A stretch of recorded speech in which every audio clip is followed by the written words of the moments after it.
ਜੰਗਲ ਦੇ ਵਿੱਚ ਨਾ ਸ਼ੇਰ ਸੀ ਤੇ ਸ਼ੇਰ ਜੰਗਲ ਦੇ ਵਿੱਚ ਨਾ ਸੁੱਤਾ ਹੋਇਆ ਸੀ।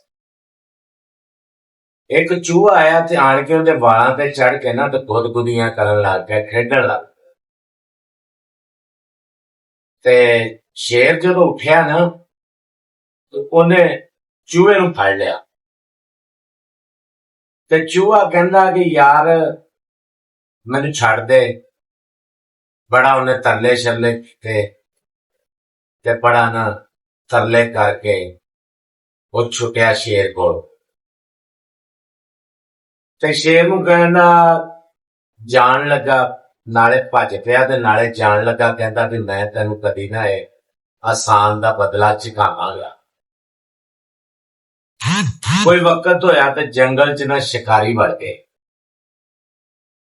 ਸ਼ਿਕਾਰੀ ਸ਼ਿਕਾਰ ਕਰਦੇ ਕਰਦੇ ਉਸ ਸ਼ੇਰ ਤੇ ਆਣ ਜਾਲ ਸੱਟਿਆ ਸ਼ਿਕਾਰੀਆਂ ਨੇ ਤੇ ਜੰਗਲ 'ਚ ਨਾ ਉਹ ਸ਼ੇਰ ਫਸ ਗਿਆ ਉਸ ਜਾਲ ਦੇ ਅੰਦਰ।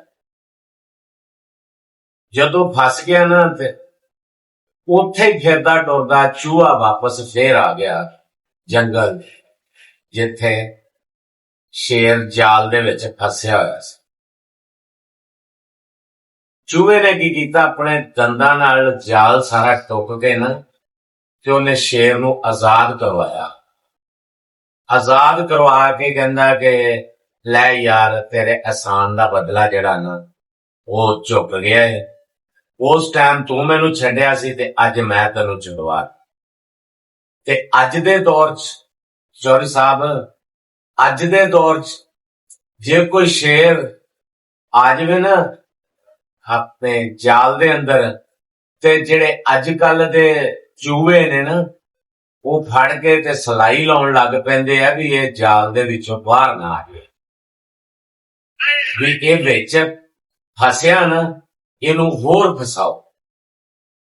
ਉਹ ਸਿਆਣਿਆਂ ਦੀ ਮਿਸਾਲ ਬਣੀ ਹੈ ਨਾ ਵੀ ਖੂਹ 'ਚ ਡਿੱਗਾ, ਇਹਨੂੰ ਖੂਹ ਦੇ ਉੱਤੇ ਵਿੱਚ ਹੀ ਮਾਰ ਦਿਓ। ਤੇ ਉਹ ਗੱਲ ਹੈ ਕਿ ਹਮੇਸ਼ਾ ਜਦੋਂ ਕੋਈ ਫਸਿਆ ਹੋਵੇ ਨਾ ਤੇ ਉਹਨੂੰ ਜਿਹੜਾ ਕੱਢੀ ਦਾ ਹੁੰਦਾ ਉਹਨੂੰ ਫਸਾਈ ਦਾ ਨਹੀਂ ਹੁੰਦਾ।